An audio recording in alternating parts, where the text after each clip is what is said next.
Tu souhaites investir dans l'immobilier et principalement dans l'immeuble de rapport, sache qu'il y a trois possibilités. Dans un premier temps, je vais te donner la définition. Immeuble de rapport, c'est un immeuble qui rapporte de loyer à son locataire. Ça peut te paraître simple, mais c'est bien là la définition.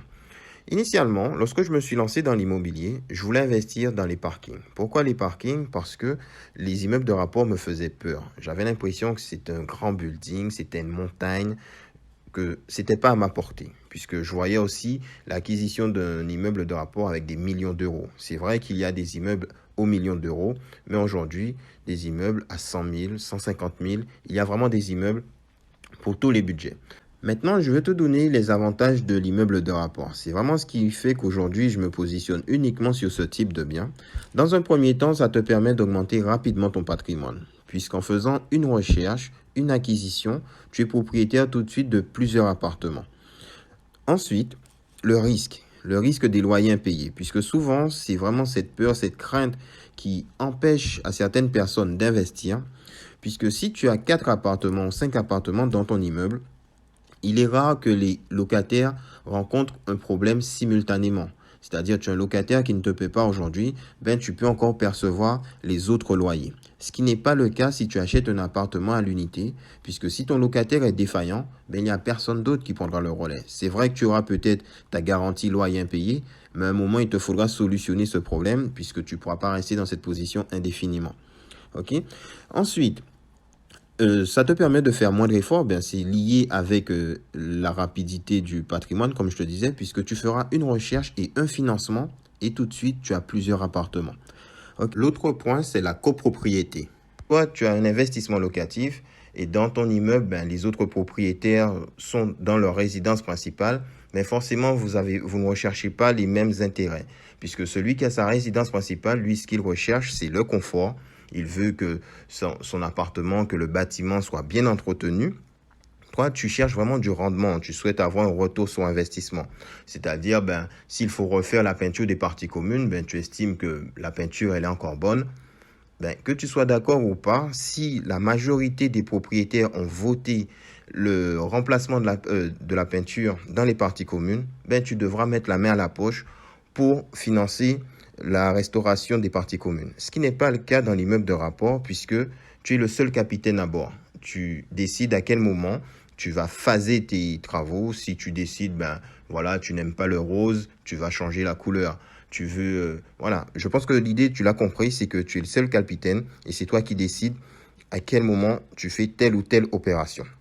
D'accord? Alors, il y a quand même un risque qu'il faut que je puisse t'énumérer. C'est qu'aujourd'hui, si il y a un dégât quelconque, tu es le seul à faire face à cette problématique. Tu seras le seul à mettre la main à la poche, ce qui n'est pas le cas au niveau des copropriétés, puisque au niveau des propriétaires, le risque sera... Pardon, pas le risque. Le montant des travaux sera alloué en fonction des tantièmes de tout un chacun. Mais l'immeuble de rapport, pour moi, présente beaucoup plus de points positifs. Maintenant, je vais te détailler les 3 stratégies qui s'offrent à toi, puisque c'est l'objet de cet audio. Dans un premier temps, tu peux faire l'acquisition d'un immeuble loué. Alors, un immeuble loué, tu as déjà les locataires en place. C'est relativement simple à financer au niveau de la banque, puisque les loyers, quelque part, il y a simplement un changement de RIB à faire une fois que tu seras propriétaire de ce bien. Et la banque, bien entendu, pour elle, j'ai envie de te dire, c'est du pain béni, puisqu'il n'y a presque pas de risque. Elle sait que les loyers sont déjà là, les baux sont déjà signés. Mais le petit bémol, c'est que tu n'as pas choisi tes locataires. Tu n'as pas choisi le profil de ces locataires, puisque peut-être toi, tu ciblais des jeunes actifs, des professeurs, des étudiants. Tu avais une cible. Tandis que les locataires en place, tu ne les as pas choisis. Alors, à partir de là, c'est vrai que tu dois faire une enquête, savoir quel type de profil qui sont en face. Tu voulais, par exemple, des personnes qui ne touchent pas forcément à 100% les prestations sociales. Après, c'est toi qui vois. Mais sache que tu n'as pas choisi les locataires, tu n'as pas pu faire l'analyse en amont. Maintenant, autre point au niveau des immeubles loués, c'est que généralement, le potentiel de ce bien n'est pas à son maximum, puisque tu peux être face à un propriétaire qui n'a pas forcément réévalué les loyers chaque année, qui n'a pas pris le temps de restaurer le bien correctement.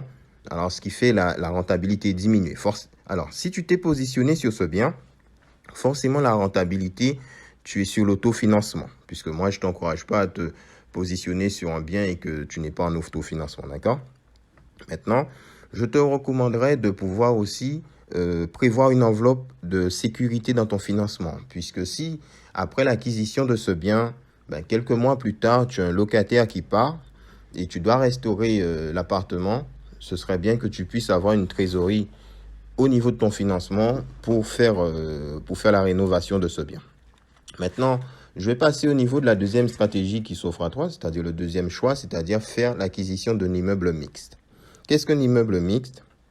C'est une partie des logements sont occupés par des locataires et l'autre partie des appartements, d'autres appartements, sont à rénover. Pour moi, c'est un bon compromis, puisque là encore, au niveau de la banque, étant donné qu'il y a des locataires en place, il y a déjà des loyers à percevoir, au niveau de la banque, ça passe assez simplement. Et ça te permet aussi, le fait d'avoir des logements à rénover, d'augmenter la rentabilité avec des travaux de qualité. D'accord? Des travaux de qualité, alors on ne dit pas de faire du luxe, d'aller mettre du quartz, du marbre, mais vraiment de mettre des matériaux, de faire une belle prestation, de ne pas forcément peindre tes murs en blanc, puisque ça fait un peu hôpital, vraiment de mettre de la couleur pour vraiment augmenter la valeur perçue de ton bien, parce que l'idée, c'est de pouvoir louer le plus cher que possible pour augmenter ta rentabilité et avoir un produit, avoir un bien qui te génère de l'argent. C'est vraiment le but à terme, c'est ça. C'est ce qu'on recherche, c'est de faire des compléments de revenus pour améliorer tes finances. Puisqu'aujourd'hui, tu souhaites investir pour te constituer un patrimoine ou principalement te créer des revenus complémentaires. Je t'invite vraiment, pour moi, comme je disais, c'est vraiment un bon compromis. Ensuite, nous avons la troisième stratégie, qui est la dernière, c'est l'immeuble de rapport loué vide avec des travaux. Puisque là, je vais te dire, là, tu te lâches. Tu fais comme bon te semble, tu fais ce que tu veux.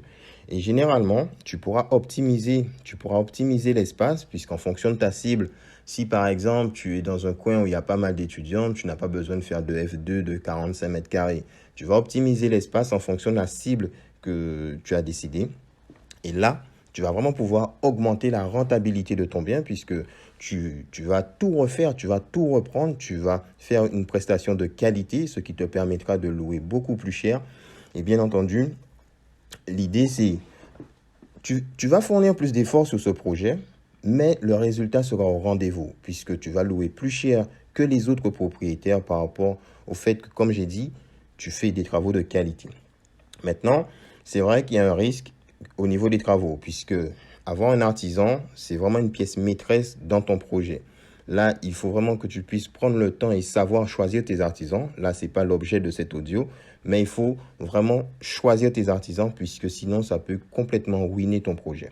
Ce que je te propose, c'est de choisir ta stratégie en fonction de ta personnalité, en fonction de ta capacité financière et bien entendu, je t'invite à mettre la main sur la checklist. C'est ce document que j'utilise lorsque je pars à la recherche d'un bien. La checklist, c'est vraiment un élément qui me permet de faire les différents contrôles, c'est-à-dire savoir ce qu'il faut regarder, noter. Et bien entendu, ça me permet par la suite de pouvoir mieux chiffrer mon projet. Puisque quand tu découvres un bien pour la première fois, tu ne sais pas trop quoi regarder. Alors, le but, c'est pas de rappeler l'agent immobilier ou le propriétaire parce que tu vas te dire, mince, j'ai pas pris le temps de regarder ci, de regarder ça. Avec la checklist, tu auras vraiment une trame. Ça va te paraître scolaire, mais tu auras une trame à respecter afin de pouvoir noter si tel élément est à remplacer, si c'est bon, si c'est pas bon, si c'est moyen. C'est vraiment ces trois pour que tu puisses pouvoir faire ton analyse une fois que tu seras arrivé chez toi. Alors, si ça t'intéresse de cliquer dessus, tu vas récupérer la checklist pour avancer dans ton projet et bien entendu, investir sereinement. Sur ce, je te laisse, je ne vais pas prendre ton temps. Je te dis à très bientôt dans une prochaine vidéo.